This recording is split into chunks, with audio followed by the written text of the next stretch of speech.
မင်္ဂလာပါကိုပြကိုပဲချင်းစီစဉ်မှာပြရတဲ့အပြင်လောက်ပတ်တော့အားဖြင့်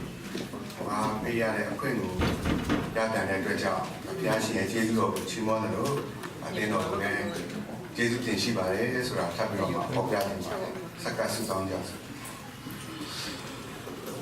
ခရစ်တော်ဘုရားချီးမွမ်းတာမှာပြုခြင်းနဲ့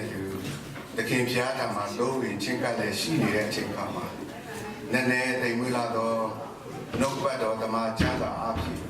အသက်တာအတွက်လေလာခွန်အားယူရမယ့်အခွင့်ကိုပြင်ဆင်ပေးနေတဲ့ကြောင့်ကျေးဇူးတင်ပါ၏အလိုတော်နဲ့အညီနားလည်နိုင်ဖို့ရန်ဝိညာဉ်တော်ဘုရားအတူပါရှိတဲ့ပို့ဆောင်ကောင်းချီးပေးပါမည်ကြောင်းအဖြစ်များတော်ကိုမချတောင်းပါတယ်တခင်ခရစ်တော်ဘုရားရဲ့နာမတော်ကိုတာအမိပြုတဲ့ဆုတောင်းပါလေပါဗျာအာမင်ကဲတင်ခြင်းကျေးဇူးတော် grace of salvation grace မေကူမီ salvation ဆုပြီးဒီနေ့ကျွန်တော်တို့နှုတ်ပတ်တော်အားဖြင့်ခွန်အားယူတဲ့အခါမှာကဲတင်ခြင်းကျေးဇူးတော်ဆိုတဲ့ကောင်းစဉ်အားဖြင့်အတူတူကခွန်အားယူသွားဖို့ဖြစ်ပါတယ်။တမန်တော်ယေရှုပေါလုကတော့ကယ်တင်ခြင်းဆိုတာကိုလုံးလို့ရတာမဟုတ်ဘူး။ဘုရားသခင်တနာတဲ့အတွက်ကြောင့်ဘုရားသခင်ကိုယုံကြည်ခြင်းအားဖြင့်ကျေးဇူးတော်ကြောင့်ကယ်တင်ခြင်းရတယ်လို့ပြောပါတယ်။ဒီနေ့ကျွန်တော်တို့ယုံကြည်သူတွေရဲ့တက်တာမှာလည်းပဲဘုရားရှင်ရဲ့ကယ်တင်ခြင်းစုကျေးဇူးဟာကျွန်တော်တို့အတွက်အလိုအပ်ဆုံးသောအရာအလိုချင်ဆုံးသောအရာအကောင်းဆုံးသောအရာဖြစ်တယ်ဆိုတာဒီနေ့ကျွန်တော်တို့ရဲ့အသက်တာမှာပြန်ကြည့်တဲ့အခါမှာလည်းပဲတွေ့ရမှာဖြစ်ပါတယ်။အဲဒါလို့ကယ်တင်ခြင်းလို့ပြောလိုက်တဲ့အခါမှာအသက်ဝိညာဉ်နဲ့ဆိုင်တဲ့ကယ်တင်ခြင်းထာဝရအသက်ရှင်ရမယ်ကယ်တင်ခြင်းတည်ဆုံးသွားပြီးတဲ့နောက်မှာခံစားရမယ်ကယ်တင်ခြင်းစသဖြင့်ဒီဘူရာအဖြစ်ကျွန်တော်တို့နားလည်ခံယူပြီးတဲ့နောက်ယုံကြည်လေးရှိပါတယ်ဒီနေ့ကယ်တင်ခြင်းဆိုတဲ့အကြောင်းအရာကိုသခင်ယေရှုခရစ်တော်ရဲ့တုန်တင်မှုတွေထဲကတမန်တော်ယေရှုပေါလုရဲ့ထပ်လောင်းတုန်တင်မှုတွေအားဖြင့်သူတို့ကခွန်အားယူသွားဖို့ဖြစ်ပါတယ်ကယ်တင်ခြင်းဆိုတာကိုအင်္ဂလိပ်လို salvation လို့ခေါ်ပါတယ် Greek လိုကတော့ soteria လို့ခေါ်ပါတယ်ကျေးဇူးတော်ကတော့ grace ဖြစ်ပြီးတဲ့နောက် free gift undeserved gift လို့လည်းပဲပြောပါတယ်ကျေးဇူးတော်ဆိုတာအလကားရတဲ့လက်ဆောင်တစ်ခုဖြစ်တယ်မထိုက်တန်ပေမဲ့လက်ခံရရှိတဲ့ဖျားပေးတဲ့လက်ဆောင်တစ်ခုဖြစ်တယ်လို့ပြောပါတယ်ဒီနေ့ကျွန်တော်တို့ရဲ့အသက်ရှင်မှုထဲမှာကျေးဇူးတော်ဆိုတဲ့အရာတွေဟာအများကြီးပဲ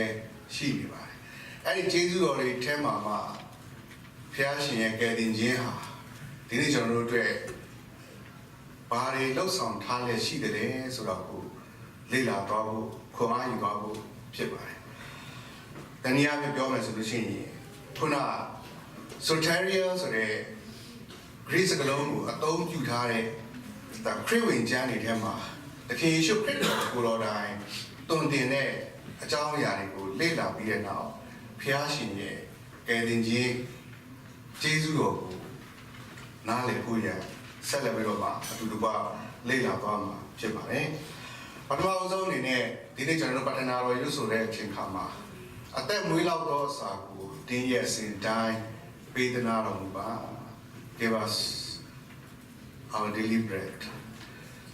ကျွန်တော်အသက်ရှင်ဖို့ရန်လိုအပ်တဲ့အစားအစာကိုပေးသနာတော်ပြောပါတယ်ဒီနေ့ကျွန်တော်တို့ရဲ့အသက်ရှင်ဖို့ကိုပြန်ကြည့်တဲ့အခါမှာအသက်မွေးလောက်တဲ့အစာအသက်ရှင်ဖို့လိုအပ်တဲ့အစာအပြင်ကိုတခြားသောအသက်ရှင်ခြင်းထဲမှာလိုအပ်နေသေးတဲ့အရာတွေကိုလည်းပဲဘုရားရှင်ကပြင်ဆင်ပေးလေရှိနေပါတယ်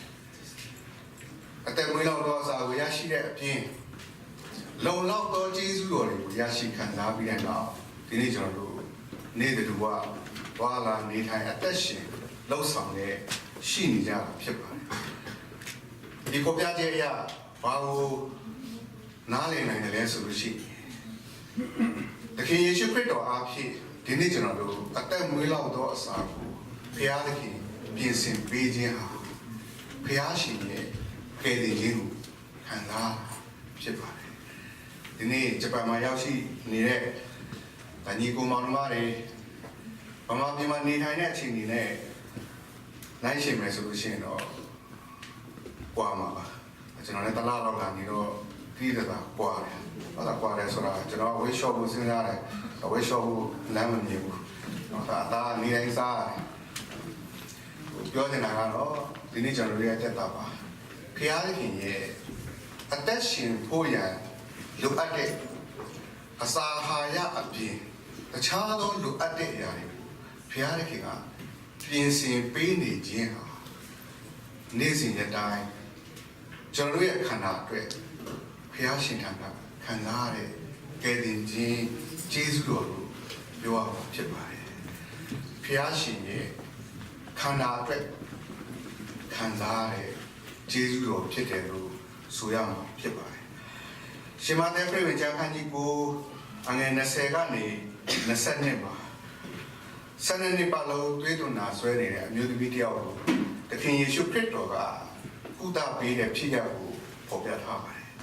အဲ့ဒီအမျိုးသမီးဟာနှစ်ရှည်ခံစားနေရတဲ့ယောဂဝေဒနာကိုတက်တာပြောက်ကင်းလိုတဲ့ဆန္ဒပြင်းပြပါတယ်ဘယ်လောက်တော့ပြင်းပြတယ်လဲဆိုလို့ရှိရင်သခင်ယေရှုနဲ့တွေ့တဲ့အချိန်သူဝတ်ထားတဲ့အဝတ်ကိုတိုးလိုက်ရရင်တောင်မှငါရဲ့ယောဂပြောက်တယ်သူရဲ့အနာယောဂပြောက်ခြင်းနဲ့ဆန္ဒအပြင်ဘာတွေ့ရတယ်လဲဆိုလို့ရှိရင်အဲ့ဒီမျိုးသမီးရဲ့ယုံကြည်ခြင်းကိုတွေ့ရပါတယ်သခင်ခရစ်တော်ရဲ့အဝတ်တော်ကိုတိုးလိုက်လို့ရှိရင်ငါရဲ့ယောဂပြောက်နေအဲ့လိုအမျိုးသမီးဟာခင်ခရစ်တော်ရှိတဲ့နေရာကိုရောက်သွားပြီးတဲ့နောက်ဘဝတော်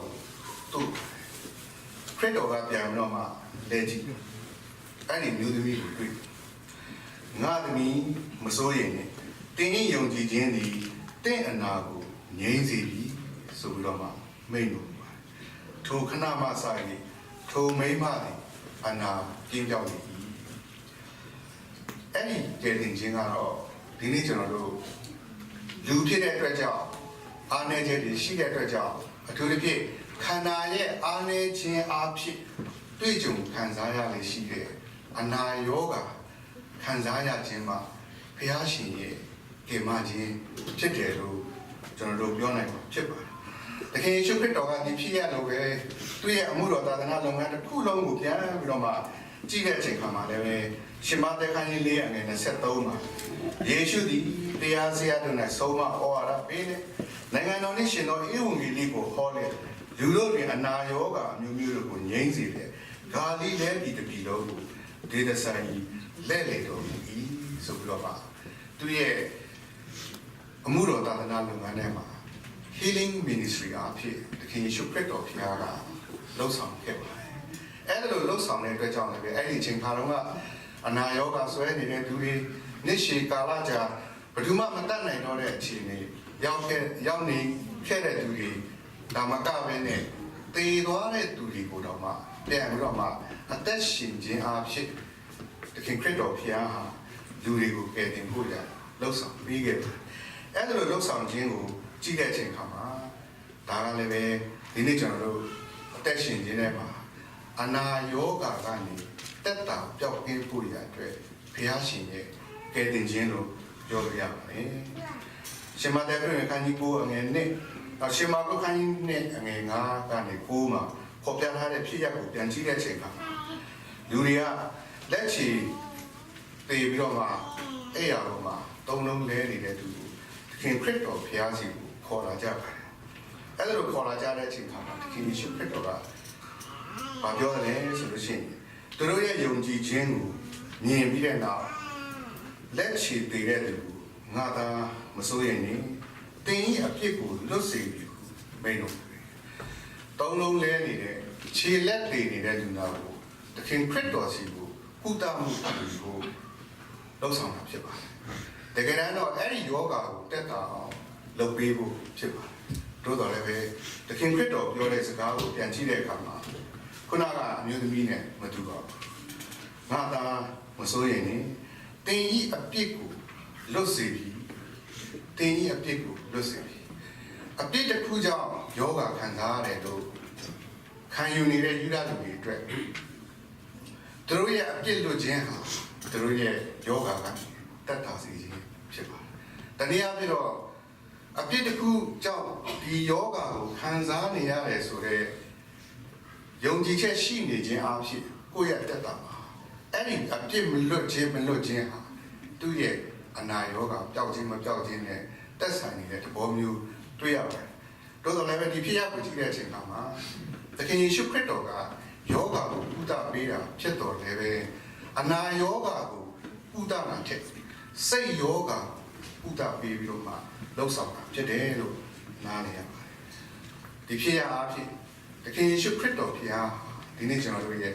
စိတ်ဝေဒနာခံစားခြင်းတွေကနေလွတ်မြောက်နိုင်ဖို့ရအတွက်ကဲတင်လှုပ်ဆောင်တဲ့ဖျားဖြစ်တယ်ဆိုတာကိုတတိယတစ်ချက်အနေနဲ့ကျွန်တော်တို့နားလည်ရပါတယ်ရှင်မသက်ခရစ်ဝင်ခန်းကြီးရှေ့ငယ်25အခန်းကြီး14ငယ်30တို့မှာဖော်ပြထားတဲ့ဖော်ပြချက်ကိုကြည့်တဲ့အခါမှာတပည့်တော်တွေနဲ့ဂါလိလဲအိုင်ကိုကူးတဲ့အချိန်ပင်လယ်ထဲမှာဖြတ်သွားတဲ့အချိန်လေမုန်တိုင်းကိုနှစ်ကြိမ်ကြုံပါတယ်ကြုံတဲ့အချိန်မှာတပည့်တော်တွေကစိုးရိမ်စိတ်ကိုပြင်းပြီးတဲ့နောက်ကျွန်ုပ်တို့ဒီပျက်စီးခြင်းတို့ရောက်ပါပြီကေမတော်မူပါဆိုပြီးတဲ့နောက်ဒီယေရှုခရစ်တော်ဘုရားကိုတွားပြီးတော့မှကေမဖို့ညာတမန်ခံတွေ့ရပါတယ်အဲ့ဒီဖြစ်ရကိုကြည့်တဲ့အခါမှာလေမုန်တိုင်းတိုက်တဲ့အတွက်ကြောင့်တို့စီးတဲ့လေကမောက်တော့မဲ့အနေထားကိုအခြေအနေကိုရောက်တယ်တို့တော်လည်းပဲဒီခင်ခရစ်တော်ဘုရားကအိုးဒီထိတ်ပါအေးပြိုဒါတပည့်တော်တွေကခင်ခရစ်တော်လို့ပြီးတော့မှကြေမဖို့ရတောင်းခံတဲ့ဖြစ်ရကိုကျွန်တော်တို့တွေ့ရပါတယ်အဲ့လိုတောင်းခံတဲ့အချိန်မှာဒီခင်ခရစ်တော်ဘုရားကယုံကြည်အားနဲ့သူတို့အဖေကြောင့်ကြောက်တတ်တဲ့ထား၍ကြောက်တတ်တဲ့နည်းဆိုတော့မှပြောပြီးတဲ့နောက်သူလှုပ်ဆောင်နေတဲ့အတွက်ကြောင့်လေနဲ့ပင်လေအဲ့မုန်တိုင်းဟာတိတ်သွားတယ်လို့သိရပါတယ်ဒီသူကအဘယ်လိုတော့သူနီးလေနဲ့ပင်လေဒီသူဤစကားကိုနားထောင်ပါဒီစကားအော်ကြပြီဆိုပြီးတော့မှပြောပါတယ်ဒီဖြစ်ရကလည်းပဲသခင်ယေရှုခရစ်တော်ရဲ့ဒီနေ့ကျွန်တော်တို့ရဲ့အသက်ရှင်ခြင်းမှာအတူတူပါရှိပြီးတဲ့နောက်အထူးသဖြင့်ကျွန်တော်ဘေးအန္တရာယ်ကြားရောက်တဲ့အချိန်ခါမျိုးမှာသခင်ခရစ်တော်ဘုရားကကျွန်တော်တို့ကိုကယ်မပါတယ်၊ကူမပါတယ်၊စောင့်ရှောက်ပါတယ်။ဒါကြောင့်မလို့ဘုရားသခင်ရဲ့အကယ်တင်ခြင်းလို့ပြောတဲ့အခါမှာသခင်ယေရှုခရစ်တော်အားဖြင့်ဒီနေ့ကျွန်တော်ရဲ့အသက်တာမှာတွေ့ကြုံရတဲ့ဘေးအန္တရာယ်တွေထဲကနေကယ်တင်ခြင်းကလည်းပဲတစ်ခုပါဝင်ဖြစ်တယ်လို့ကျွန်တော်တို့နားလည်ရမှာဖြစ်ပါတယ်။နောက်တစ်ချက်အနေနဲ့ရှင်မသက်ခရစ်ဝင်ခန်းကြီး6နဲ့26နဲ့အငယ်31 34ကိုပြန်ကြည့်တဲ့အချိန်မှာမနေ့ပြန်အတွက်မစိုးရိမ်ဘူးတပည့်တော်တွေကိုတွင်တင်ထားတဲ့တွင်တင်မှုဖြစ်ပါတယ်။ဘယ်လိုစားရမယ်ဘယ်လိုတောက်ရမယ်ဘယ်လိုနေရမယ်စိုးရိမ်စိတ်တွေဖြစ်နေတဲ့တပည့်တော်တွေကိုမနေ့ပြန်အတွက်မစိုးရိမ်ဘူးခင်ခရစ်တော်ကတွင်တင်တာဖြစ်ပါတယ်။အဲ့လိုတွင်တင်တဲ့နေရာမှာတပည့်တော်တွေကိုတရိษံတွေကိုဥပမာပေးပြီးတဲ့နောက်တွင်တင်ထားပါတယ်။ကောင်းကင်မှာရှိနေတဲ့ငယ်ကိုကြည့်ပါသူတို့ဘူးမှစားဖို့အတွက်စိုက်ပြိုးပြီးတော့မှငဲ့ဖြစ်နေရတာအသက်ရှင်နေကြတာမဟုတ်မစိုက်မပြိုးပဲနဲ့ငဲ့ပေါင်းများစွာတရိษံပေါင်းများစွာသူတို့အသက်ရှင်နေထိုင်နိုင်အောင်ဘုရားရှင်ကဂရုပြုလက်ရှိဘုရားရှင်ကအသက်ရှင်နေတဲ့တရားဝါတိုင်းအသက်ရှင်နိုင်ဖို့လှုပ်ဆောင်ပြီးသင်တို့ကငဲ့ထက်ညံ့တယ်မဟုတ်လားတင်တို့ကတရိษံထက်ပို့ပြီးတော့မှကြီးမြတ်တဲ့လူတွေမဟုတ်တာဘာဖြစ်လို့စိုးရင်နေရအောင်ပါလဲဆိုပြီးတဲ့နောက်သခင်ခရစ်တော်ဘုရားကသူ့ရဲ့တပည့်တော်တွေကိုတွင်တင်လာတွေ့ရပါတယ် ဒီဖြစ်ရကလည်းဘာကိုပေါ်ပြနေတယ်လဲဆိုလို့ရှိရင်ဒီနေ့တခင်ယေရှုခရစ်တော်အားဖြင့်ကျွန်တော်တို့ရဲ့မနေ့ပြန်အတွက်စိုးရိမ်ပူပန်နေတဲ့ပူပန်တောကစိတ်တွေအားလုံးကိုလုံမြောက်နိုင်ဖို့ရအတွက်တခင်ယေရှုခရစ်တော်ဘုရားကကျွန်တော်နဲ့အတူရှိပြီးတဲ့အခါကဲတင်နေတာဖြစ်တယ်လို့ကျွန်တော်တို့နားလည်ရပါတယ်။ရှင်မသက်ပြုဝင်ကြခိုင်း24အငယ်ခွန်ကနေ73မှာနောက်ဆုံးတော့နေ့ရဲ့အချိန်ကာလ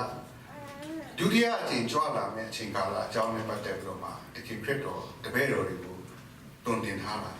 တွေ့ရပါတယ်။လူတစ်မျိုးနဲ့တစ်မျိုးနိုင်ငံတစ်နိုင်ငံနဲ့တစ်နိုင်ငံရံပဲပြုကြမယ်အကြောင်းလူတွေဟာဖောက်ပြန်ပြီးတော့မှအချင်းချင်းမုန်းပြီးကြတဲ့အကြောင်းမတရားတဲ့အမှုတွေများပြားပြီးတဲ့နောက်ချစ်ချင်းမေတ္တာခေါင်းပါမယ်အကြောင်းပြောပါတယ်။အဲလိုပြောပြီးတဲ့နောက်အဆုံးမှာတခင်ခရစ်တော်ဘုရားကဘာထပ်ပြီးတော့မှမိန့်ပါတယ်ဆိုလို့ရှိရင်အကျဉ်သူဒီအဆုံးတိုင်အောင်တည်ကြည်ရဲ့တကယ်ရင်ချင်းတို့ရောက်နေပြီအဆုံးတိုင်အောင်တည်ကြည်ကယ်တင်ခြင်းကိုရောက်မယ်လို့ပြောပါတယ်ဒီပေါ်ပြချက်ကလည်းပဲဒီနေ့ကျွန်တော်တို့မြန်မာခေတ်ကာလကျွန်တော်တို့နေထိုင်နေတဲ့အခြေအနေတွေကိုပြန်ကြည့်တဲ့အခါမှာသိကြတာတခုကတော့ခရစ်တော်ပြန်လာမယ့်အချိန်ကိုမသိတော့လည်းပဲခရစ်တော်ပြန်လာမယ့်အချိန်ဟာရောက်နေပြီနောက်ဆုံးသောနေ့ရက်ကာလအချိန်ရောက်နေပြီဆိုတာကိုဒီနေ့ကျွန်တော်တို့အားလုံးကလက်ခံထားတဲ့အချိန်ခါဖြစ်ပါတယ်နောက်ဆုံးသောကာလရောက်နေပြီဂျေဇုတော်ကာလကိုကြောပြီးတော့မှနောက်ဆုံးသောကာလရောက်နေပြီအဲ့ဒါလိုမျိုးကျွန်တော်တို့တွေ့ကြုံနေရတဲ့ဖြစ်ရပ်တွေထဲမှာခုနကခရစ်တော်ပြောတယ်စစ်ဖြစ်ခြင်းတည်အကြောင်းတွေကျွန်တော်မကြားရင်ဆုံးကြားနေပါမေတ္တာတရားခေါင်းပါပြီးတဲ့နောက်မတရားတစ်ဖြစ်တက်ဖြတ်ပြီးတော့မှလှုပ်ဆောင်နေတဲ့လှုပ်ဆောင်မှုတွေဟာလည်းပဲနေ့စဉ်နေ့တိုင်းကျွန်တော်တို့ကြားသိနေရတာဖြစ်ပါတယ်။ခင်ခရစ်တော်ကအဲ့လိုနေ့ရဲ့အချိန်ကာလရောက်လာတဲ့အချိန်မှာသူ့ကိုယုံကြည်တဲ့ဆိုရင်ကယ်တင်ခြင်းခံရမယ့်အကြောင်းပြောပါတယ်။တနည်းအားဖြင့်တော့တခင်ယေရှုခရစ်တော်အားဖြင့်ဒီနေ့ကျွန်တော်တို့ကိုဘုရားရှင်ကကယ်တင်တဲ့နေရာမှာနောက်ဆုံးသောနေ့ရက်ကာလလိုမျိုးဖောက်ပြန်ပျက်စီးတဲ့ခေတ်ကာလအခြေအနေထဲကနေကျွန်တော်တို့ကိုကယ်တင်မှာဖြစ်တယ်လို့ခင်ခရစ်တော်ဘုရားကဒီနေရာမှာတွန်းတင်နေတာဖြစ်တယ်ဆိုတာကိုကျွန်တော်နားလည်ဖို့ဖြစ်ပါတယ်။ရှင်ယောဟန်ခန်းကြီး3ငယ်16ဆက်ခုမှာပြန်ပြီးတော့မှကြည့်မယ်ဆိုလို့ရှိရင်အငယ်ဆက်ခုလောကီသားတို့အားအပြစ်စီရင်ခြင်းကဘုရားသခင်ဤသားတော်ကိုဤလောကသို့ဆေလွတ်တော်မူလောကီသားတို့သည်ကိုယ်တော်အားဖြင့်ကယ်တင်ခြင်းတို့ရောက်မည်အကြောင်းဆေလွတ်တော်မူ၏ဆိုပြီးတဲ့နောက်ပေါ်ပြပါတယ်ဘုရားရှင်ကချစ်ချင်းမေတ္တာဖြစ်ပါတယ်လူတွေကိုချစ်တဲ့ဘုရားဖြစ်ပါတယ်တပါးရောသားတော်ကိုစွန့်တော်မူသည့်တိုင်အောင်လူကိုချစ်တဲ့ဘုရားဖြစ်တဲ့အတွက်ကြောင့်အပြစ်သားတွေဖြစ်တဲ့ကျွန်တော်တို့ကိုအပြစ်ရှိရတဲ့စီရင်ဖို့ရန်ထက်ကျွန်တော်တို့ကိုကယ်တင်ခြင်းနဲ့ဘုရားဖြစ်တယ်ဆိုတော့နားလည်ရတနည်းအားဖြင့်ပြောမယ်ဆိုလို့ရှိရင်တခင်ယေရှုခရစ်တော်အားဖြင့်ဘုရားရှင်ကျွန်တော်တို့ကိုကယ်တင်တဲ့နေရာမှာသူကိုယ်တိုင်စီရင်မဲ့စီရင်ခြင်းတွေကနေလွတ်အောင်တခင်ခရစ်တော်အားဖြင့်လှုပ်ဆောင်ပြီးတဲ့နောက်ကယ်တင်တာဖြစ်တယ်တခင်ခရစ်တော်ရဲ့ကားထဲမှာအသေးသက်ခံခြင်းသူရဲ့အတွေ့တော်တွန်းလောင်းခြင်းတောင်းရမြောက်တဲ့နေ့မှာထမြောက်ခြင်းဒီຢာတွေဟာဒီနေ့ကျွန်တော်တို့အပြစ်ရှိတဲ့လူသားတွေကိုကယ်တင်ဖို့ရအတွက်သခင်ခရစ်တော်ဘုရားရဲ့လှုပ်ဆောင်မှုဖြစ်တယ်လို့ကျွန်တော်တို့နားလည်ခွန်အားယူဖို့ဖြစ်ပါတယ်။ဒါကြောင့်မလို့အားလုံးကိုခြုံပြီးတော့မှကြည့်မယ်ဆိုလို့ရှိရင်အကယ်တင်ခြင်း the salvation soteria ဆိုပြီးတော့မှဒါခရစ်ဝင်ကျမ်းနေတဲ့မှာသခင်ယေရှုခရစ်တော်အားဖြင့်ဘုရားရှင်ရဲ့ကယ်တင်ခြင်းလှုပ်ဆောင်မှုတွေအားလုံးကိုခြုံမယ်ဆိုလို့ရှိရင်ဒီနေ့သခင်ခရစ်တော်ဘုရားကျွန်တော်တို့ရဲ့အသက်ဝိညာဉ်ကယ်တင်ခြင်းရဖို့ရအတွက်တည်းမကပဲနဲ့ကျွန်တော်ရဲ့နေ့ရက်အစဉ်တိုင်းအသက်ရှင်မှုတွေထဲမှာလိုအပ်နေတဲ့ခန္ဓာအတွက်ကယ်တင်ခြင်းစိတ်အတွက်နှလုံးအတွက်ကယ်တင်ခြင်းအဲ့ဒီအရာတွေကိုလည်းလှုပ်ဆောင်နေတာဖြစ်ပါတယ်။ဘာကြောင့်လို့ပြောမယ်ဆိုလို့ရှိရင်တော့ဘုရားရှင်ရဲ့သခင်ခရစ်တော်အားဖြင့်ကယ်တင်ခြင်းဟာဒီနေ့ကျွန်တော်တို့ရဲ့ ခန္ဓာစိတ်ဝိညာဉ်သုံးပါးသလုံးကဲတင်တာဖြစ်တယ်လို့ဒီနေ့ကျွန်တော်တို့နားလည်ရမှာဖြစ်ပါတယ်ကျွန်တော်ရဲ့ခန္ဓာကိုယ်ဖွဲ့စည်းပုံကိုပြန်ပြီးတော့မှကြည့်တဲ့အချိန်ကမှာခန္ဓာစိတ်ဝိညာဉ် the body soul and spirit ဆိုတော့မှ၃မျိုးရှိပါတယ်အဲ့ဒီ၃မျိုးဟာပြန်ကြည့်မယ်ဆိုလို့ရှိရင်မျက်စိနဲ့မြင်တွေ့ရတဲ့ခန္ဓာဖြစ်တယ်လို့ကြံတဲ့ soul နဲ့ spirit ဆိုတာကျွန်တော်ရဲ့မျက်စိနဲ့မြင်တွေ့လို့မရတဲ့အရာဖြစ်ပါတယ်အဲ့ဒီခန္ဓာရဲ့ဖွဲ့စည်းပုံအနေအထားကိုပြန်ကြည့်တဲ့အချိန်ခါမှာလည်း function လို့ပြောတဲ့လှုပ်ရှားမှုတွေဟာကျွန်တော်ရဲ့ခန္ဓာကိုယ်ကလှုပ်ဆောင်တာဖြစ်ပါတယ်အဲ့ဒါလိုလှုပ်ဆောင်နိုင်အောင်လည်းပဲကျွန်တော်ရဲ့ခန္ဓာကိုယ်မှာအာယုံ၅ပါးဆိုပြီးတဲ့နောက် five senses ရှိပါတယ် nerves ပြီးတဲ့နောက် brain အုံနောက်ဆိုတာရှိပါတယ်ခန္ဓာရဲ့ဖွဲ့စည်းပုံကိုပြန်ကြည့်တဲ့အခါကျွန်တော်ရဲ့အသက်ရှင်ခြင်းထဲမှာခန္ဓာကလှုပ်ရှားမှုဆိုတဲ့အရာကိုလှုပ်ဆောင်နေတာဖြစ်ပါတယ်ဆိုးဆိုတဲ့အရာကိုပြောတဲ့အခါမှာကျွန်တော်တို့နားလည်တဲ့စိတ် mind သဘောလည်းပဲပါအဲ့ဒီစိတ် mind ဆိုတဲ့သဘောအပြင် will and emotions လို့ပြောတဲ့ကျွန်တော်တို့ရဲ့စန္ဒကျွန်တော်တို့ရဲ့စိတ်လှုပ်ရှားမှုအဲ့ဒီနေရာတွေအားလုံးဟာဆိုးထဲမှာပါလာဖြစ်ပါတယ်ဒီနေ့ကျွန်တော်တရားနဲ့တရားချင်းချင်းပေါင်းပြီးဆက်ဆံနေခြင်းဟာအဲ့ဒီဆိုးဆိုတဲ့အရာနဲ့ပေါင်းပြီးဆက်ဆံတာဖြစ်ပါတယ်ဖျားရှင်နဲ့မိတ္တဟာယပြုပြီးတဲ့နောက်သူ့ကိုအိုးွယ်နေခြင်းကလည်းအဲ့ဒီစိတ်ဆိုတဲ့ဆိုးဆိုတဲ့အရာအဖြစ်ကျွန်တော်တို့လှုပ်ဆောင်နေရတာဖြစ်တယ်လို့နားလည်ရပါတယ်စိတ်ခံစားမှုအရင်ဖြစ်ပြီးတော့မှခန္ဓာရဲ့လှုပ်ရှားမှုဆိုတာဖြစ်လာရတာဖြစ်ပါတယ်စိတ်နဲ့ခန္ဓာနဲ့စိတ်ဟာတွဲလေရှိနေပါတယ်တကယ်လို့များစိတ်နဲ့ခန္ဓာအခြေဆက်မမိဘူးဆိုလို့ရှိရင် abnormal ဖြစ်သွားပါတယ်တာမန်အသက်ရှင်နေတဲ့လူတယောက်မှဖြစ်ပဲနဲ့တာမန်ဟုတ်တဲ့လူဖြစ်သွားမှာဖြစ်ပါတယ်တနည်းအားဖြင့်ပြောမယ်ဆိုလို့ရှိရင်ဆိုးဆိုတဲ့အရာကျွန်တော်ရဲ့ခန္ဓာလှုပ်ရှားဖို့အသက်ရှင်ဖို့အတွက်အရေးကြီးတဲ့အရာဖြစ်ပါတယ် spirit ဆိုတဲ့အရာကိုပြန်ကြည့်တဲ့အခါမှာအဲ့ဒီ spirit က meaning and purpose in life အတ္တထဲမှာအတိတ်ပဲရှိတဲ့အတ္တလူတယောက်ဖြစ်နေရခြင်းလှုပ်ဆောင်ပေးတဲ့အရာအဲ့ spirit ဆိုတဲ့ဝိညာဉ်တဘောဖြစ်တယ်လို့နားလည်ရပါတယ်တယောက်နဲ့တယောက်ချေရမယ်ဖះကိုချေရမယ်အချင်းချင်းတယောက်နဲ့တယောက်မေတ္တာပြပြီးတဲ့နောက်တက်ရှင်ရမယ်ဒီခံရမယ်ဖွင့်လို့ရမယ်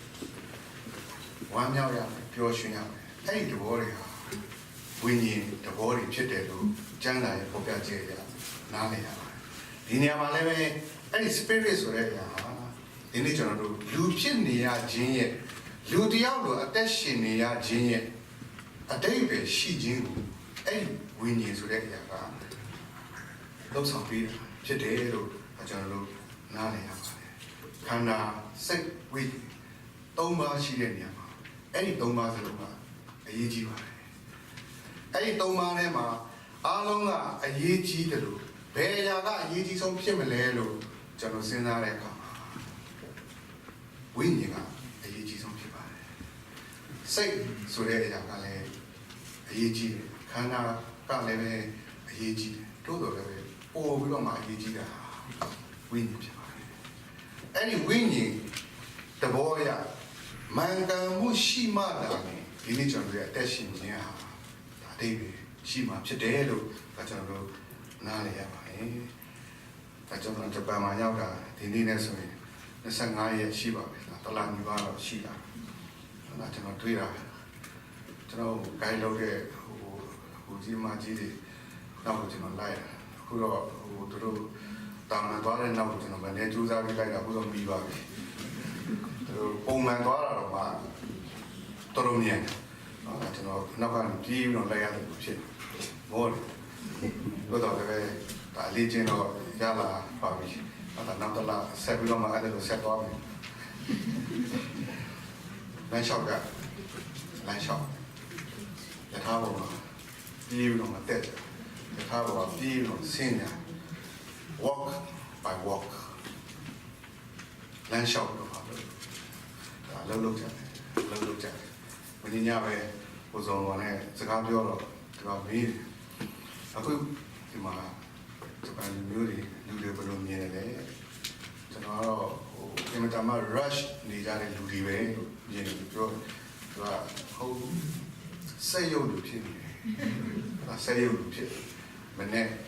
ညနေဘာမှချင်းကိုအလံလို့ထားအလံမမြည်ခင်ကြိုးတော့မထားဒါလို့တော့ပြန်လာဒါဒီမှာနေတော့ကျွန်တော်ကအချိန်ရဲ့တန်ဖိုးရှိတာကိုလက်တွေ့ကြမြင်ရတယ်အချိန်ကဘယ်လောက်ထိတန်ဖိုးရှိတယ်လဲဆိုတော့ဒီမှာရောက်မှပို့ပြီးတော့မှနားလေအဲ့ဒါလိုနားလေတယ်ကျွန်တော်စီမှာဘာမှမရဘဲနဲ့အလဟတာဖြုံးတီးပြစ်လိုက်တဲ့အချိန်တွေကိုလည်းပြန်မမျောတယ်ဒီလိုဂျပန်မှာနေထိုင်ပြီးတော့မှအလုပ်လုပ်တာအဲ့ဒီပုံစံတိုင်းတာကျွန်တော်တို့နိုင်ငံမှာလုပ်လို့ရမယ်ဆိုရင်တော်တော်လေးကောင်းမယ်လို့ကျွန်တော်တို့အဲ့လိုသုံးသပ်ပါတယ်ဒီနေ့ကျွန်တော်တို့ခန္ဓာအဖြစ်ဒါလို့ကိုလုပ်ကြတယ်ဘုရားပေးတဲ့ကျမ်းမာခြင်းစုကျေးဇူးခံယူပြီးတဲ့နောက်ဒါလို့လုပ်တယ်အဲ့ဒီလုပ်တဲ့နေရာမှာဒီနေ့ဒါအလုပ်လုပ်နေတဲ့သူတွေကိုပြန်ကြည့်တဲ့အခါမှာတတ်နိုင်တယ်အလုပ်လုပ်နေပတ်စံရှာတယ်ပတ်စံရအောင်ရှာတယ်အလုပ်လုပ်ဖို့အတွက်ဘယ်သူမှတိုက်တွန်းကြမလို့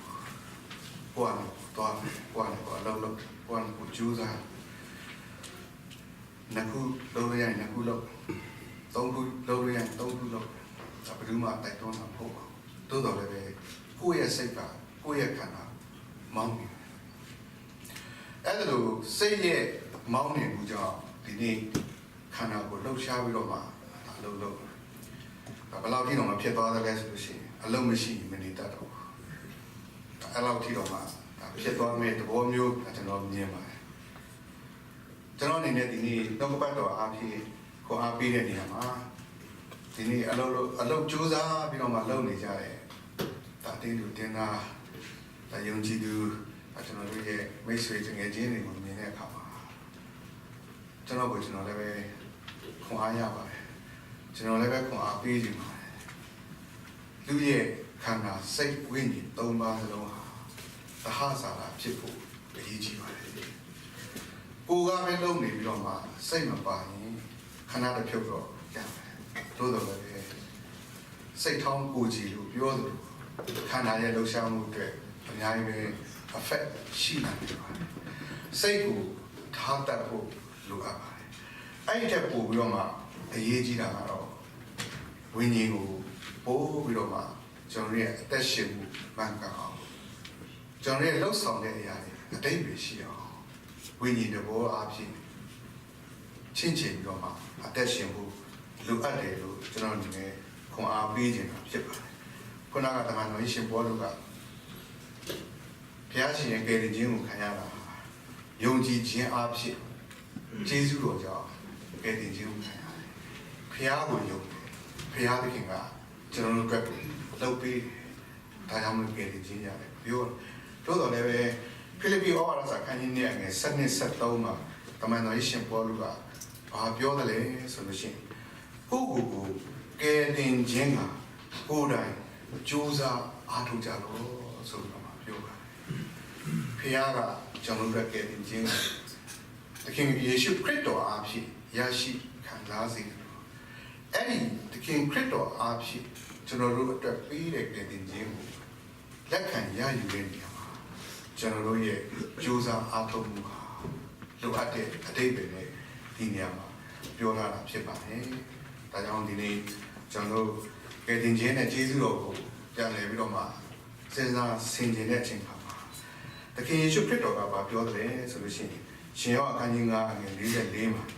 ငါစကားကိုနားထောင်ပြီးငါကိုစေလွတ်တော်မူသောသူကိုယုံကြည်တော်သူသည်ထာဝရအသက်ကိုရသည်ဖြစ်၍အပြစ်စီရင်ကိုမခံရဆိုပြီးတော့ပြောပါတယ်ဖခင်သခင်ရဲ့စကားကိုနားထောင်ခြင်းအဖြစ်ဖခင်သခင်ရဲ့စီရင်ခြင်းကနေလွတ်တယ်လို့ပြောပါတယ်ဖခင်ကိုယုံကြည်တဲ့ဖခင်ရဲ့စကားကိုနားထောင်ခြင်းဟာဒီနေ့ဖခင်ရှင်ရဲ့စီရင်ခြင်းကနေ လွတ်မြောက်ပြီးတဲ့နောက်ကယ်တင်ခြင်းခံရဖို့အကြောင်းဖြစ်တယ်လို့နားလည်ရတယ်လို့ပဲရှင်ယောဟန်ခန်းကြီး6နဲ့29မှာယေရှုကလည်းဖျားခင်စေလွတ်တော်မူသောသူကိုယုံကြည်ခြင်းအကျင့်ကအလိုတော်နှင့်ညီသောအကျင့်သည်မိန့်တော်မူ၏ဖျားအလိုရှိတဲ့အရာကြိုးစားပြီးတော့မှရှာဖွေဖို့ဖျားရဲ့စကားကိုနားထောင်ဖို့စိတ်နှလုံးအကျွမ်းမဲ့ဖျားကိုယုံကြည်ဖို့ရန်လိုအပ်တယ်လို့သခင်ယေရှုခရစ်တော်ကတွန်းတင်တာဖြစ်ပါတယ်ခုနကကပ္ပန်တော်ယေရှုဘောလူငြိမ်သက်ခြင်းရဲ့အရှင်ဖျားခင်ကိုတော်တိုင်လည်း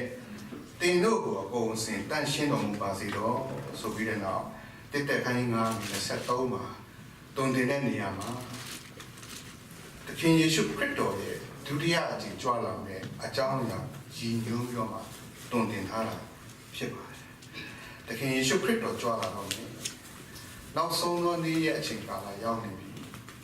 ဖျားသခင်ရဲ့စီရင်ခြင်းကာလသည်ဟူသောအချိန်ကလည်းရောက်ပါပါပြီဒါကြောင့်မလို့အသက်တာကိုပြင်ဆင်ဖို့ရန်ပြောတဲ့နေရာမှာသင်တို့၏ကိုယ်ခန္ဓာစိတ်ဝိညာဉ်အပေါင်းတို့အပြစ်တင်ခွင့်နဲ့ကင်းလွတ်စေခြင်းက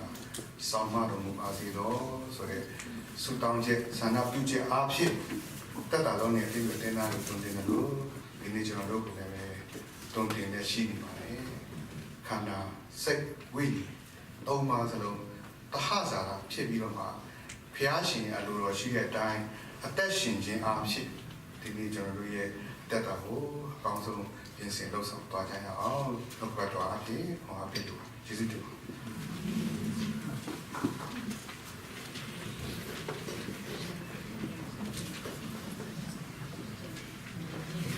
ဆန္ဒရတဲ့နှုတ်ပတ်တော်တွေဒါရှင်ကျေးဇူးတော်ပေါင်းချီးမွမ်းပါတယ်။ဆိုရုပ်ဖြစ်ခဲ့တဲ့ကာလမှာခန္ဓာစိတ်ဝိညာဉ်သုံးပါးကဲ့တင်နိုင်တဲ့ဖျားရှင်ကိုကိုးစားပြီးမှအသက်ရှင်ရှောင်နိုင်ဖို့ရန်အတွက်ဆုတောင်းပါတယ်။အခုချိန်မှာလူတော်ဝင်ပေါင်းခံဖို့ရန်အတွက်ချိန်ဖြစ်ပါတယ်။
တို့ဆင်မြင်ချစ်တော်မူရဲ့ကောင်းချီးမင်္ဂလာအလုံးစုံကိုကြွယ်ဝစွာပေးသနာတော်မူသောမြတ်တော်ရှင်ဖခင်သာသမီတို့ကိုရှင်ဖျားကိုစီမုံပြုကိုယ်ကိုရန်အတွက်လာရောက်ကြတဲ့အခါမှာလက်ချီတက်မဟုတ်ပဲလူတော်ငွေများကိုယူဆောင်လာပါတယ်။သမီးတို့လူတော်ငွေများဟာသမီးတို့လက်ထဲမှာရှိတဲ့အချိန်မှာတန်ရှင်းစင်ကြယ်ခြင်းမရှိပါဘူး။ဒါပေမဲ့ဖခင်ရှင်နိုင်ငံတော်အတွက်မှုတော်မြတ်အတွက်အသုံးပြုတော်မူပါ။ပေးယူကြတဲ့ရောက်စီတိုင်းပေါ်မှာလည်းစတဲ့ပေါ်ကောင်းခြင်းမင်္ဂလာများတော်လောင်းချပေးသနာတော်မူပါ။လာမဲ့တက်တာများမှာလူတော်ငွေတာမကပဲမိမိရဲ့အချိန်မိမိရဲ့အစွမ်းရှိသမျှကိုရှင်ဖျားနိုင်ငံတော်အတွက်ပေးဝင်ပါဝင်နိုင်တော့ပေးလူပါဝင်နိုင်တော့သူများဖျားရှင်ဖြစ်စေတော်မူပါဆက်လက်ပြီးမှဗမာပြည်ထဲမှာရှိတဲ့သမီးတို့ရဲ့ညီကောင်မများခက်ခဲနေရှိတဲ့သူများကိုအောင်မြင်တည်ရတဲ့ပေးလူနိုင်တော့သူများဖျားရှင်ဖြစ်စေပါမည်ကြောင်းဤလူတော်ဝင်ကိုဖျားရှင်လက်တော်တွင်တော့စက္ကန့်နဲ့ဆုတောင်းပါတယ်ဖျားရှင်အာမင်ချိန်မှာတဲ့တော်နဲ့ပတ်သက်တဲ့ကြီးညာဆရာများကိုဒီယူဝါဒီကြီးညာပေါ်မှာဖြစ်ပါတယ်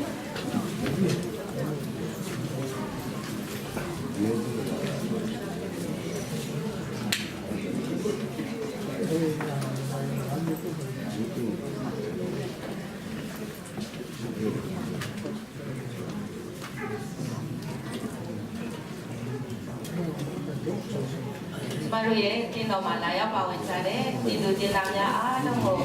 ခရစ်တော်ရဲ့နာမတော်၌လိုက်ရိုက်လေးလေးကြိုဆိုကြောင်းနာမပြောလိုပါတယ်ရှင်ကျမတို့ကိုလောကပတ်တော်နဲ့တိုက်တွန်းအားပေးပါတယ်ဆရာကိုလည်းဒီပဲကျေးဇူးတင်ကြောင်းပြောလိုပါတယ်ကျမတို့ဒီအချိန်မှာကြီးညာဆရာများကိုကြီးညာပေးပါတော့လေပထမဦးဆုံးအနေနဲ့ဒီတင်းတော်မှာလာရောက်ပါဝင်တဲ့ဒီကိုမောင်မများရှိတယ်ဆိုလို့ရှိရင်ဒီနေရာဒီတော့မှာဟောလေမိတ်ဆက်ပေးပါလို့မိမိနေရာမှာရပ်ပြီးတော့မှမိတ်ဆက်ပေးပါလို့ပြောလိုပါတယ်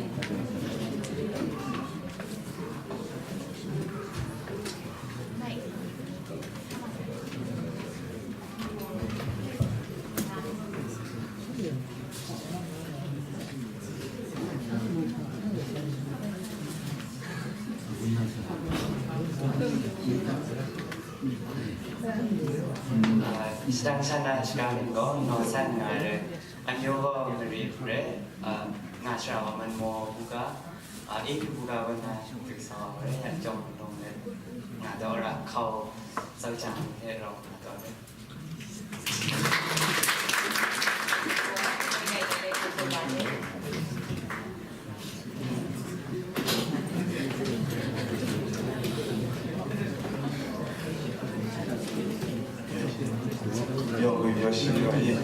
시당샤 시가고 생두가래 팅고민고 카로 아미오 인딩나 가와래 라시아고 미치나 점사 우가나래 또 최대로 나네요. တယောက်နဲ့တယောက်ချေရမယ်ဖះကိုချေရမယ်အချင်းချင်းတယောက်နဲ့တယောက်မေတ္တာပြပြီးတဲ့နောက်တက်ရှင်ရမယ်ဒီခံရမယ်ဖွင့်လို့ရမယ်ဝမ်းမြောက်ရမယ်ပျော်ရွှင်ရမယ်အဲ့ဒီသဘောတွေဟာဝိညာဉ်သဘောတွေဖြစ်တယ်လို့ကျမ်းစာရဲ့ဖော်ပြချက်ရနားလည်ရပါတယ်ဒီနေရာမှာလည်းပဲအဲ့ဒီ spirit ဆိုတဲ့အရာဟာဒီနေ့ကျွန်တော်တို့လူဖြစ်နေရခြင်းရဲ့လူတယောက်လိုအသက်ရှင်နေရခြင်းရဲ့အတိတ်ပဲရှိခြင်းကိုအဲ့ဒီဝိညာဉ်ဆိုတဲ့အရာကလောက်ဆောင်ပြီးဖြစ်တယ်လို့ကျွန်တော်တို့နားလည်ရပါတယ်ခန္ဓာစိတ်ဝိညာဉ်သုံးပါးရှိတဲ့နေရာမှာအဲ့ဒီသုံးပါးစလုံးကအရေးကြီးပါတယ်အဲ့ဒီသုံးပါးထဲမှာအားလုံးကအရေးကြီးတယ်လို့ဘယ်အရာကအရေးကြီးဆုံးဖြစ်မလဲလို့ကျွန်တော်စဉ်းစားတဲ့အခါမှာဝိညာဉ်ကအရေးကြီးဆုံးဖြစ်ပါတယ်စိတ်ဆိုတဲ့အရာကလည်းအရေးကြီးတယ်ခန္ဓာကလည်းပဲအရေးကြီးတယ်တို့တော့လည်းပို့ပြီးတော့မှအရေးကြီးတာဝိညာဉ်ဖြစ်ပါတယ်အဲ့ဒီဝိညာဉ်တဘောရမှန်ကန်မှုရှိမှသာဒီနေ့ကျွန်တော်တို့ရဲ့အသက်ရှင်ခြင်းဟာဒါအတိတ်ပဲရှိမှဖြစ်တယ်လို့ကျွန်တော်တို့နားလည်ရပါတယ်ကျွန်တော်ဂျပန်မှာရောက်တာဒီနေ့နဲ့ဆိုရင်25ရက်ရှိပါပြီလားတလားနီးပါးတော့ရှိတာအဲ့ဒါကျွန်တော်တွေ့တာကျွန်တော်ဂိုင်းလုပ်တဲ့ဟိုကြီးမကြီးတွေနောက်ကိုကျွန်တော်လိုက်တာအခုတော့သူတို့တောင်းပန်သွားတဲ့နောက်ကိုကျွန်တော်ဗနဲ့ကြိုးစားပြီးလိုက်တာအခုတော့ပြီးပါပြီသူတို့ပုံမှန်သွားတာတော့မှတော်တော်မြန်တယ်ကျွန်တော်နောက်ကနေပြေးပြီးတော့လိုက်ရတယ်ဖြစ်ဘောတယ်ဘယ်တော့လဲဒါလေးချင်းတော့ ရလာပါပြီအဲ့ဒါနောက်တော့ဆက်ပြီးတော့မှအဲ့ဒါကိုဆက်သွားမယ်လမ်းလျှောက်ကလမ်းလျှောက်ယထာဘောမှာပြေးပြီးတော့မှတက်တယ်ယထာဘောကပြေးပြီးတော့ဆင်းတယ် walk by walk လမ်းလျှောက်တော့ပါလို့ဒါလှုပ်ကြတယ်မင်းညပဲပူဇော်တော်နဲ့စကားပြောတော့ဒီမှာမေးအခုဒီမှာဂျပန်လူတွေဘယ်လိုမြင်လဲကျွန်တော်ကတော့အင်မတန်မှ rush နေကြတဲ့လူတွေပဲလို့မြင်တယ်ပြောသူကဟုတ်စိတ်ရုပ်လူဖြစ်နေတယ်စိတ်ရုပ်လူဖြစ်မနဲ့ညနေသွားမဲ့ချိန်ကိုအလန်းမှုထားအလန်းမမြည်ခင်ကြိုတော့မထားဘူးဒါတော့ပြန်လာဒါဒီမှာနေတော့ကျွန်တော်ကအချိန်ရဲ့တန်ဖိုးရှိတာကိုလက်တွေ့ကြမြင်ရတယ်။အချိန်ကဘယ်လောက်ထိတန်ဖိုးရှိတယ်လဲဆိုတော့ဒီမှာရောက်မှပို့ပြီးတော့နားလေတယ်။အဲ့ဒါလိုနားလေတယ်ကျွန်တော်စီမှာဘာမှမရဘဲနဲ့အလဟတာဖြုံးပြီးပြစ်လိုက်တဲ့အချိန်တွေကိုလည်းပြန်မမျောတယ်။ဒီလိုဂျပန်မှာနေထိုင်ပြီးတော့မှအလုပ်လုပ်တာအဲ့ဒီပုံစံတိုင်းတာကျွန်တော်တို့နိုင်ငံမှာလုပ်လို့ရမယ်ဆိုရင်တော်တော်လေးကောင်းမယ်လို့ကျွန်တော်တို့အဲ့လိုသုံးသပ်ပါတယ်ဒီနေ့ကျွန်တော်တို့ခန္ဓာအားဖြင့်ဒါလို့ကိုလုပ်ကြတယ်ဘုရားပေးတဲ့ကျမ်းမာခြင်းစုကျေးဇူးခံယူပြီးတဲ့နောက်ဒါလို့လုပ်ကြတယ်အဲ့ဒီလုပ်တဲ့နေရာမှာဒီနေ့ဒါအလုပ်လုပ်နေတဲ့သူတွေကိုပြန်ကြည့်တဲ့အခါမှာတတ်နိုင်တယ်အလုပ်လုပ်နေပတ်စံရှာတယ်ပတ်စံရအောင်ရှာတယ်အလုပ်လုပ်ဖို့အတွက်ဘယ်သူမှတိုက်တွန်းကြမလို့ကိုယ်ကတော့ကိုယ်ကအလုပ်လုပ်ကိုယ်ကိုကြိုးစားနှစ်ခုလုပ်ရရင်နှစ်ခုလုပ်သုံးခုလုပ်ရရင်သုံးခုလုပ်ဘယ်သူမှတိုက်တွန်းမှာမဟုတ်ပါဘူးတိုးတော်လည်းပဲကိုယ့်ရဲ့စိတ်ကကိုယ့်ရဲ့ခန္ဓာမောင်းနေအဲ့ဒါလို့စိတ်ရဲ့မောင်းနေမှုကြောင့်ဒီနေ့ခန္ဓာကိုလှုပ်ရှားပြီးတော့မှအလုပ်လုပ်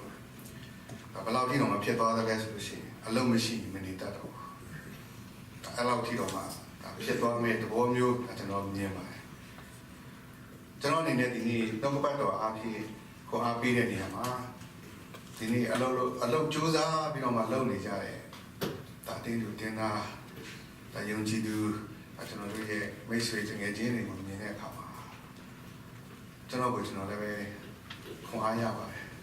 ကျွန်တော်လည်းပဲခွန်အားပေးနေပါတယ်လူရဲ့ခန္ဓာစိတ်ဝိညာဉ်သုံးပါးစလုံးဟာသဟဇာတာဖြစ်ဖို့အရေးကြီးပါတယ်ကိုယ်ကပဲလုပ်နေပြီးတော့မှစိတ်မပါရင်ခန္ဓာတစ်ဖြုတ်တော့ရမယ်သို့တော်လည်းပဲစိတ်ထောင်းကိုကြည်လို့ပြောသလိုခန္ဓာရဲ့လှုပ်ရှားမှုအတွက်အများကြီးပဲ effect ရှိနေတယ်စိတ်ကိုထားတတ်ဖို့လိုအပ်ပါတယ်အဲ့ဒီထက်ပိုပြီးတော့မှအရေးကြီးတာကတော့ဝိညာဉ်ကိုပို့ပြီးတော့မှကျွန်တော်ရဲ့အသက်ရှင်မှုမှန်ကန်အောင်ကျွန်တော်ရဲ့လှုပ်ဆောင်တဲ့အရာတွေအတိတ်ပဲရှိအောင်ဝိညာဉ်တဘောအားဖြင့်ချင်းချင်းပြီးတော့မှအသက်ရှင်မှုလိုအပ်တယ်လို့ကျွန်တော်အနေနဲ့ခွန်အားပေးခြင်းဖြစ်ပါတယ်ခုနကတမန်တော်ရှင်ဘောလူကဘုရားရှင်ရဲ့ကယ်တင်ခြင်းကိုခံရတာယုံကြည်ခြင်းအားဖြင့်ကျေးဇူးတော်ကြောင့်ကယ်တင်ခြင်းကိုခံရတယ်ဘုရားကိုယုံတယ်ဘုရားသခင်ကကျွန်တော်တို့အတွက်လုပ်ပြီးဒါကြောင့်မကယ်တင်ခြင်းရတယ်ပြောတော့လည်းပဲဖိလိပ္ပိဩဝါဒစာခန်းကြီးနဲ့ငယ်7-73မှာတမန်တော်ရှင်ဘောလူကဘာပြောတယ်လဲဆိုလို့ရှိရင်ကိုယ့်ကိုယ်ကယ်တင်ခြင်းကကိုယ်တိုင်ကြိုးစားအားထုတ်ကြလို့ဆိုတော့ပြောတာဖခင်ကကျွန်တော်တို့ကယ်တင်ခြင်းတခင်ယေရှုခရစ်တော်အားဖြင့်ရရှိခံစားစေတယ်အဲ့ဒီတခင်ခရစ်တော်အားဖြင့်ကျွန်တော်တို့အတွက်ပေးတဲ့ကယ်တင်ခြင်းကိုလက်ခံရယူတဲ့နေရာမှာကျွန်တော်တို့ရဲ့ကြိုးစားအားထုတ်မှုဟာလိုအပ်တဲ့အတိတ်ပဲနဲ့ဒီနေရာမှာပြောထားတာဖြစ်ပါတယ်ဒါကြောင့်ဒီနေ့ကျွန်တော်တို့ကယ်တင်ခြင်းနဲ့ကျေးဇူးတော်ကိုပြန်လည်ပြီးတော့မှစဉ်းစားဆင်ခြင်တဲ့အချိန်မှာတခင်ယေရှုခရစ်တော်ကပြောတယ်ဆိုလို့ရှိရင်ရှင်ယောဟန်အခန်းကြီး9အငယ်44မှာငါစကားကိုနားထောင်နေငါ့ကိုစေလွတ်တော်မူသောသူကိုယုံကြည်တော်သူသည် ထာဝရအသက်ကိုရသည်ဖြစ်၍အပြစ်စီလေးကိုမခံရဆိုပြီးတော့ပြောပါတယ်ဖျားသခင်ရဲ့စကားကိုနားထောင်ခြင်းအဖြစ်ဖျားသခင်ရဲ့စီရင်ခြင်းကနေလွတ်တယ်လို့ပြောပါတယ်ဖျားကိုယုံကြည်တဲ့အပြင်ဖျားသခင်ရဲ့စကားကိုနားထောင်ခြင်းဟာဒီနေ့ဖျားရှင်ရဲ့စီရင်ခြင်းကနေလွတ်မြောက်ပြီးတဲ့နောက်ကယ်တင်ခြင်းခံရဖို့အကြောင်းဖြစ်တယ်လို့နားလည်ရတယ်လို့ပဲရှင်ယောဟန်အခန်းကြီး6နဲ့29မှာယေရှုကလည်းဖျားခင်ဆေလွတ်တော်မူသောသူကိုယုံကြည်ခြင်းအကျင့်ကအလိုတော်နှင့်ညီသောအကျင့်သည်မိန့်တော်မူ၏ဖျားအလိုရှိတဲ့အရာကိုကြိုးစားပြီးတော့မှရှာဖွေဖို့ဖျားရဲ့စကားကိုနားထောင်ဖို့စိတ်နှလုံးအကျွမ်းမဲ့ဖျားကိုယုံကြည်ဖို့ရန်လိုအပ်တယ်လို့သခင်ယေရှုခရစ်တော်ကတွန်းတင်တာဖြစ်ပါတယ်ခုနကပပန်တော်ယေရှုဘောလူငြိမ်သက်ခြင်းရဲ့အရှင်ဖျားသခင်ကိုတော်တိုင်လေတင်တို့ကိုအကုန်စင်တန့်ရှင်းတော်မူပါစေတော့ဆိုပြီးတဲ့နောက်တက်တက်ခိုင်း9:23မှာတွန်းတင်တဲ့နေရာမှာသခင်ယေရှုခရစ်တော်ရဲ့ဒုတိယအကြိမ်ကြွလာမယ်အကြောင်းအရာရည်ညွှန်းပြီးတော့မှတွန်းတင်ထားတာဖြစ်ပါတယ်သခင်ယေရှုခရစ်တော်ကြွလာတော့မယ်နောက်ဆုံးသောနေ့ရဲ့အချိန်ကာလရောက်နေပြီဖျားသခင်ရဲ့စီရင်ခြင်းကာလဒီဟူသောအချိန်ကလည်းရောက်လာပါပြီဒါကြောင့်မလို့အသက်တာကိုပြင်ဆင်ဖို့ရန်ပြောတဲ့နေရာမှာသင်တို့၏ကိုယ်ခန္ဓာစိတ်ဝိညာဉ်အပေါင်းကိုအပြစ်တင်ခွင့်နဲ့ကင်းလွတ်စေခြင်းကဆောင်မတော်မူပါစေတော့ဆိုရဲဆုတောင်းချက်ဆန္ဒပြုချက်အားဖြင့်တက်တာလုံးနဲ့အတိအကျတင်တာလို့တွင်တယ်လို့ဒီနေ့ကျွန်တော်တို့ကလည်းတွင်တင်နေရှိနေပါတယ်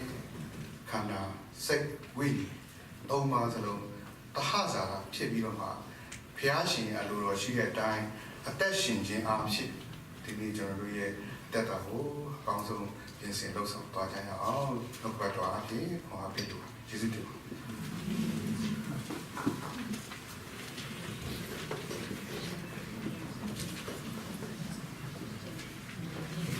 ဆန္ဒရတဲ့နှုတ်ပတ်တော်တွေဒါရှင်ကျေးဇူးတော်ပေါင်းချီးမွမ်းပါတယ်။ဆိုရုပ်ဖြစ်ခဲ့တဲ့ကာလမှာခန္ဓာစိတ်ဝိညာဉ်သုံးပါးကဲ့တင်နိုင်တဲ့ဖြာရှင်ကို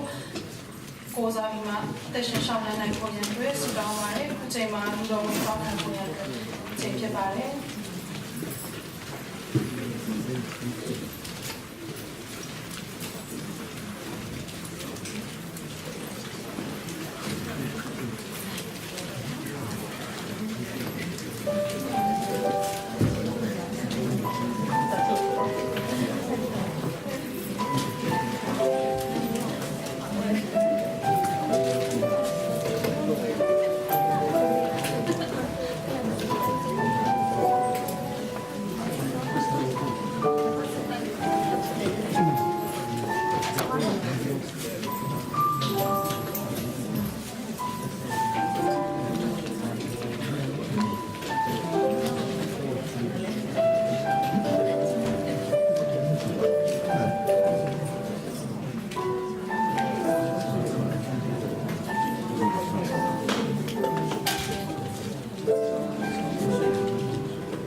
န်ရှင်မြင့်စုံလင်တော်မူ၍သာသမီတို့ဆင်မြင့်ချစ်တော်မူ၍ကောင်းချီးမင်္ဂလာ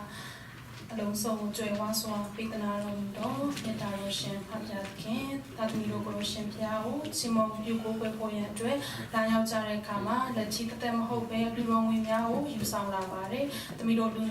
တော်ငွေများဟာသမီးတို့လက်ထဲမှာရှိတဲ့အချိန်မှာတန်ရှင်းစင်ကြယ်ခြင်းမရှိပါဘူး။ဒါပေမဲ့ဖခင်ရှင်နိုင်ငံတော်အတွက်မှုတော်မြတ်အတွက်အသုံးပြုတော်မူပါ။ပေးလူကြတဲ့ရောက်စီတိုင်းပေါ်မှာလည်းစတဲ့ပေါ်ကောင်းခြင်းမင်္ဂလာများတော်လောင်းချပေးသနာတော်မူပါ။လာမယ့်တတများမှာလူတော်ငွေတာမကပဲမိမိရဲ့အချိန်မိမိရဲ့အစွမ်းရှိသမျှကိုလိုရှင်ဖျားနိုင်ငံတော်အတွက်ပေးဝင်ပါဝင်နိုင်တော့ပေးလူပါဝင်နိုင်တော့သူများဖျားရှင်ဖြစ်စေတော်မူပါဆက်လက်ပြီးမှဗမာပြည်ထဲမှာရှိတဲ့သမီးတို့ရဲ့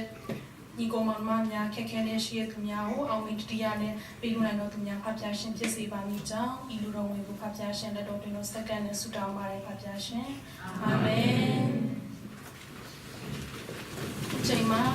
တဲ့တော်နဲ့ပတ်သက်တဲ့ကြီးညာဆရာများကိုဒီယူဝါဒီကြီးညာပေါ်မှာဖြစ်ပါတယ်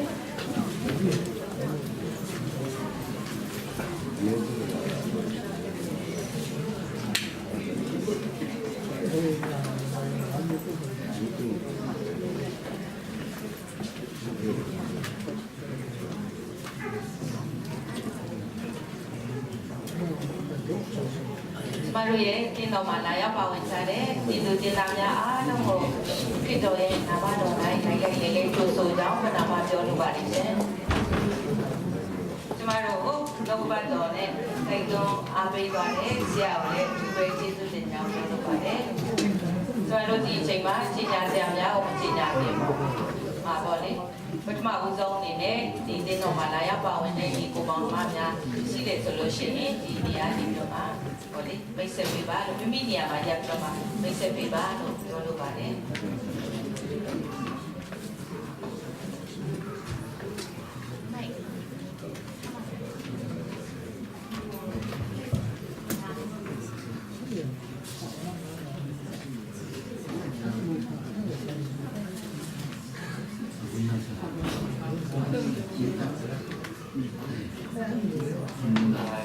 Sana sekali ko nosan ngare anyo ko meri pre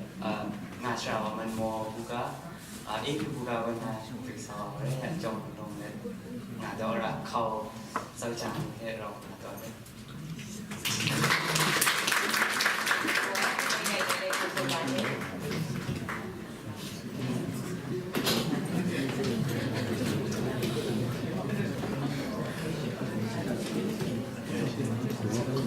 有时有一，是当下是讲如果成都那边听过民国卡罗，阿有我定那个话嘞，那时候我记那种啥不搞那嘞，说。